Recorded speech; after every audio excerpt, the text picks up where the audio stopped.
So anyway, Last Samurai was an amazing experience that way, and Planet of the Apes, we just finished the third installment, so it's coming out July 14th. Right. And I played one of the character apes as well as doubled many of the apes, and Terry Notary is probably the premier movement coach in the world, and he's done all the ape movies and Kong and everything, and so he brought me onto the team early, and so I helped him train all the other stunt performers and actors, and we went through the movie together as a core team, and it's going to be the best ape movie so far.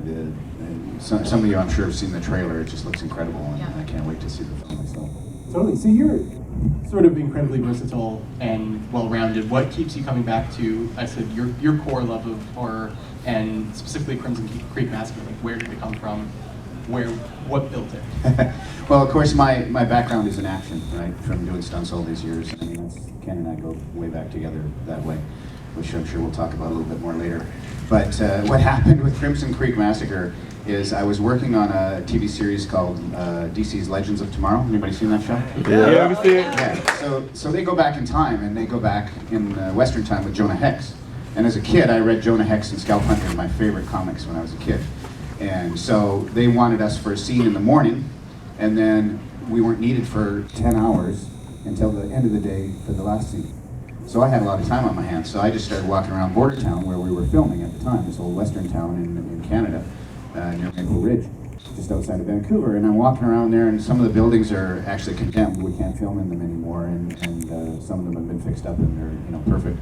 So anyway, I'm walking around for hours and hours, and I'm like, wow, this would be a great place to do a horror movie. It's so spooky and scary, even in the daytime, and then it got dark, and it was even scarier, and I was like, God, well, I don't want to do witches, I don't want to do werewolves, I don't want to do supernatural, I want to do something of this time that suits this time. And I thought, well, what if there was a serial killer back in 1882 in Montana? And then my mind started spinning, and away it went, So I just, after I was done that show, I just went and sat down and got after the script, and then I started telling these girls, hey, you want to come and do this or do that? And they're like, oh, we're in. And then I'm like, hey, Ken, how do you feel about doing this and that? And he's like, hey, yeah, I'll come do that.